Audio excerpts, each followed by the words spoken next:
Today's topic is how to clear the cache or buffer memory on a Linux server. बहुत सारे services चलने की वजह से ना लाइनक्स सर्वर जो है उसका कैच और बफर मेमोरी फुल हो जाता है, तो उसको एक रेगुलर इंटरवल में क्लियर करना चाहिए। तो उसके लिए क्या क्या कमांड से देख लेते हैं।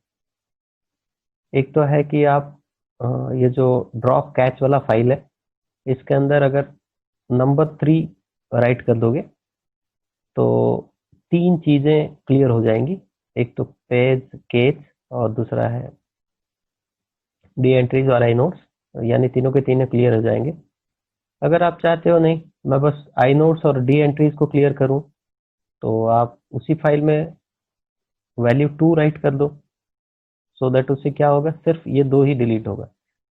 लेकिन ज्यादातर क्या होता है, हमारा जो प्रोडक्शन एनवायरनमेंट होते हैं उसमें जो सर्वर होते हैं, इसमें जब आप इसको या ये सबको डिलीट करोगे तो क्या होगा, वो सर्वर फिर से उन फाइल्स को डिस्क में से ढूंढ के फिर से कैच में लाएगा, तो उसके लिए टाइम लगेगा। तो अगेन वही बात है, सर्वर का परफॉर्मेंस डाउन हो जाएगा। तो एक प्रोडक्शन सर्वर में जनरली हम ये 3 और 2 का ऑप्शन यूज नहीं करते, हम जनरली जो पेज कैच है उसको ही क्लियर कर देते हैं हम। तो पेज कैच को क्लियर करने के लिए जैसे हमने कमांड यहाँ पे है echo 1 और इसके अंदर रख देना है। तो इस फाइल के अंदर जब 1 रखेंगे तो सिर्फ पेज कैच जो है वो क्लियर होगा, और जो हम फाइल्स और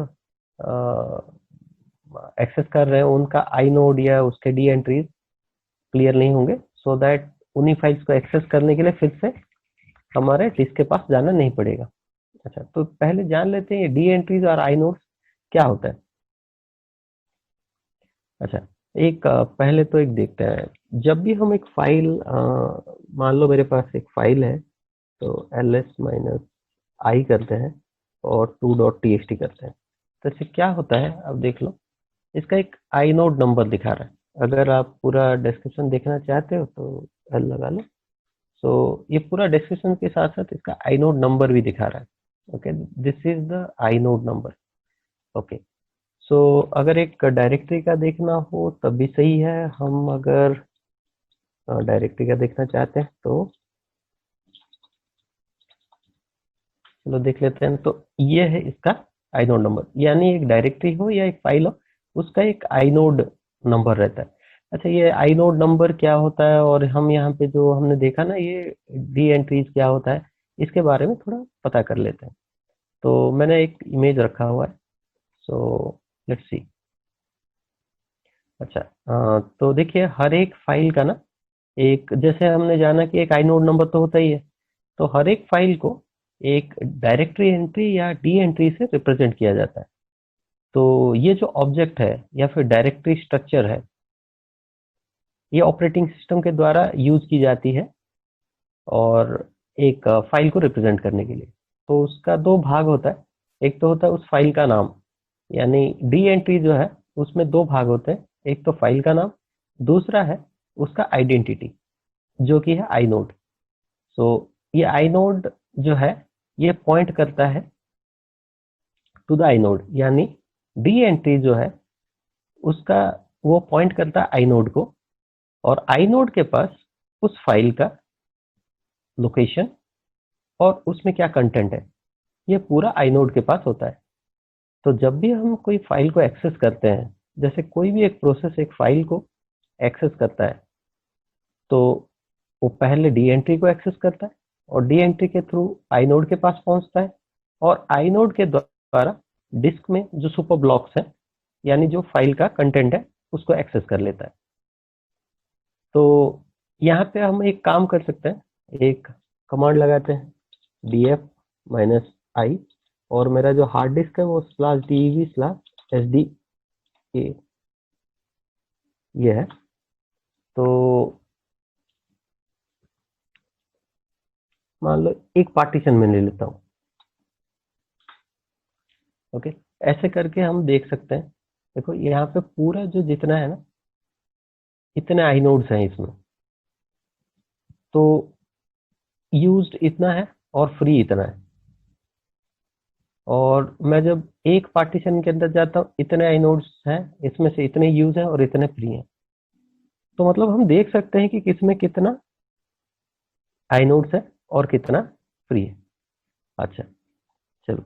सो अभी डी एंट्री क्या होता है, इसके दो हिस्से होते हैं, एक में तो फाइल का नाम होता है, दूसरा आइनोड होता है जो कि पॉइंट करता है वो फाइल का जो कंटेंट है या फिर डिस्क पे वो कौन से लोकेशन में है उसको रिलेट करता है। अच्छा, और डायरेक्टरी एंट्री के पास ना ये दूसरे चीज को भी पॉइंट करता है। ये this D entry contains one pointer to the inode of the file as well as it has a different pointer which points to the d entry of its parent। यानी इसके पास इसके पेरेंट का D entry का value भी होता है, तो जिसके मदद से इसके पेरेंट को जा सकते हैं या फिर उसके अंदर के फाइल्स को जा सकते हैं। तो ये होता है डी एंट्री। अच्छा, तो किसी भी फाइल को एक्सेस करने के लिए डी एंट्री तो यूज में आता ही है और आई नोड यूज में आता है। तो जब भी हम कोई प्रोग्राम रन करते हैं तो सीपीयू क्या करता है, फाइल को पहले कैच में ढूंढता है, अगर मिल गया सही है, नहीं मिला तो रैम में जाएगा और वहां से नहीं मिला तो डिस्क में जाएगा। अच्छा, तो अगर यहाँ पे उसको किसी फाइल का डी एंट्री, आई नोड, ये सारे चीज मिल गए यहाँ से, तो इधर जाना नहीं पड़ेगा क्योंकि ये कैच में से जब रैम में जाएगा तो थोड़ा ज्यादा समय लगेगा और रैम में अगर नहीं मिला डिस्क में जाएगा तो और ज्यादा समय लगेगा। तो अच्छा है कि कैच में चीजें रहें, लेकिन जैसे हमने बात किया एक सर्वर में बहुत सारे प्रोग्राम रन होते हैं तो ऐसे ऐसे करके कैच फिल होता जाता है। तो कुछ इंटरवल्स में हमें कैच को क्लियर करना जरूरी है, नहीं तो सिस्टम जो है, जो सर्वर है, वो बैठ जाएगा। How to set a cron job to clear the cache memory Linux. तो बस हमने यहाँ पे सब कुछ जान लिया है, उसको बस ऑटोमेट करना है और कुछ नहीं, स्क्रिप्ट में डाल देंगे। अच्छा, तो log in as a root user. Okay, हम तो ऑलरेडी एक रूट यूजर में लॉग्ड इन है। तो इसके बाद हमें क्या करना है, ये बोल रहा है कि क्रिएट अ फाइल। ओके, मैंने ये एक फाइल आपके लिए बना के रखा है, तो मैं इसको आपको दिखा देता हूँ। तो आपको एक फाइल ऐसा बनाना है।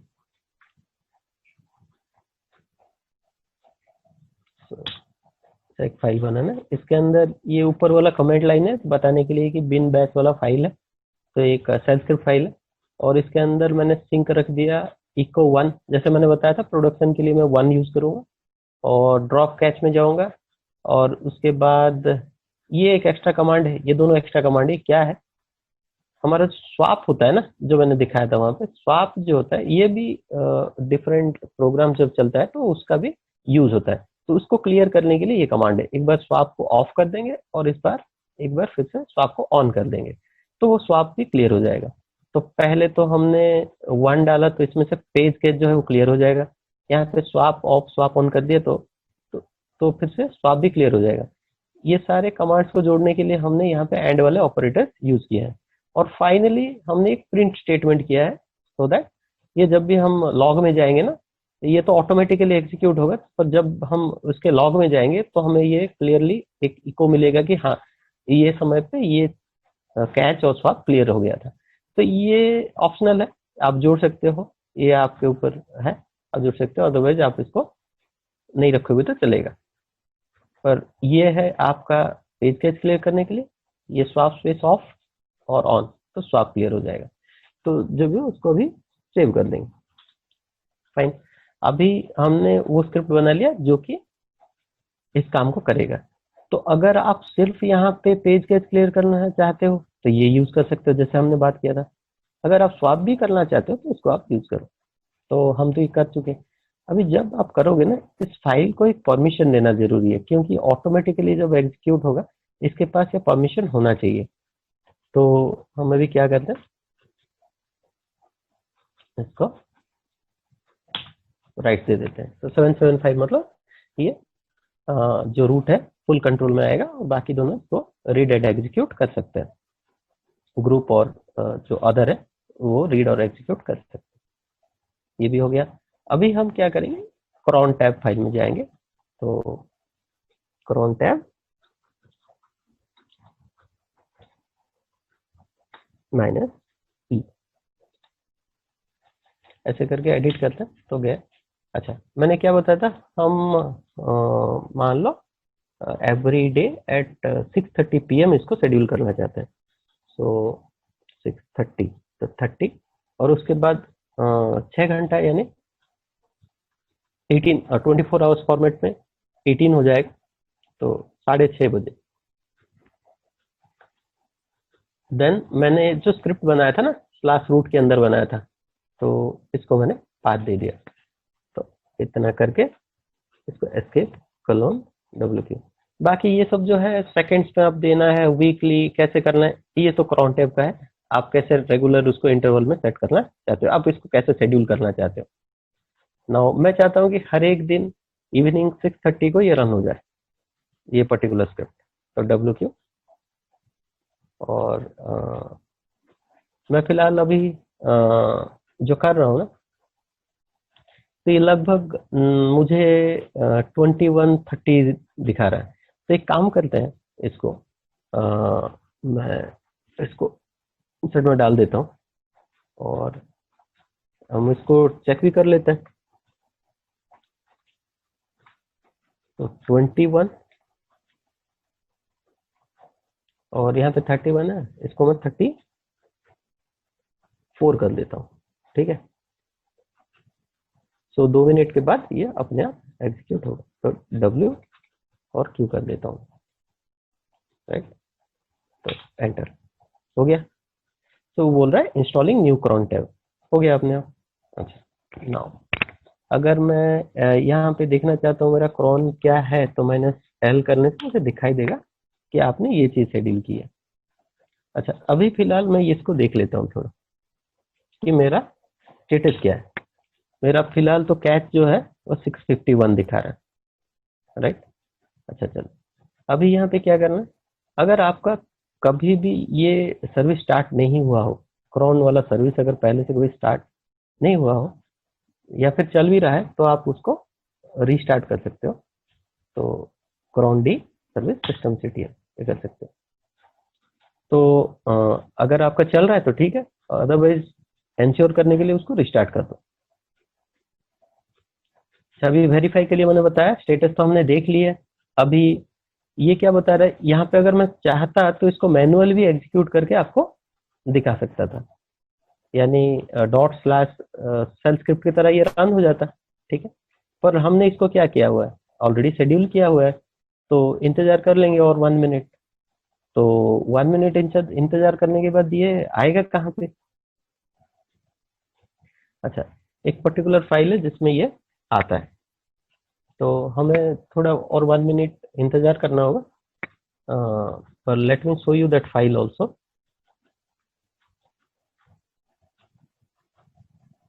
जिसमें ये जाके रहेगा,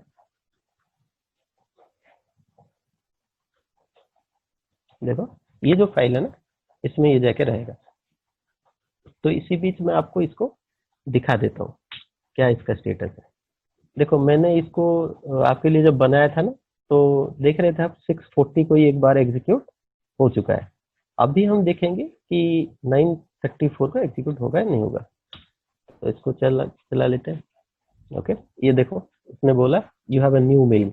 ओके, अच्छा, तो जाके फिर से देखते हैं। अभी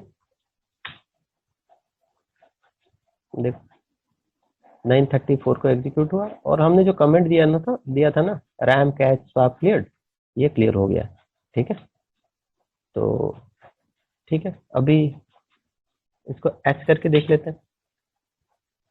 देखो ये जो कैच 651 का था 257 हो गया है, मतलब काफी कुछ क्लियर हो गया, राइट। और मैंने जैसे बताया था, मैंने तो 1 यूज किया था, तो आई नोड्स और वगैरह और जो डी एंट्रीज है वो क्लियर नहीं हुआ होगा, क्योंकि हमने सिर्फ पेज केस क्लियर किया था। बाकी यहाँ पे स्वाप स्पेस तो हमारा यूज नहीं था। अगर आप लोगों का है तो आप, जैसे कि यहाँ पे देखो, यहाँ पे 8 KB कुछ यूज हुआ था, राइट, और जो कि यहाँ पे 0 हो गया। तो this is about how to clear the cache of a Linux server in regular interval. तो हमने इस वीडियो में ये देखा कि एक प्रोसेस कैसे एग्जीक्यूट होता है, सीपीयू कैच को कैसे कांटेक्ट करता है, उसके बाद रैम को, और उसके बाद डिस्क को, और इसमें डी एंट्रीज क्या होता है, आई नोड कैसे काम करता है, इस तरह से हमने इसके बाद सीखा कि हम सिर्फ पेज केस को कैसे क्लियर कर सकते हैं, उसके बाद आई नोड और डीएनटी के साथ साथ कैसे क्लियर करें, और फिर से उसको क्रॉन टैब में डाल के कैसे ऑटोमेट करें।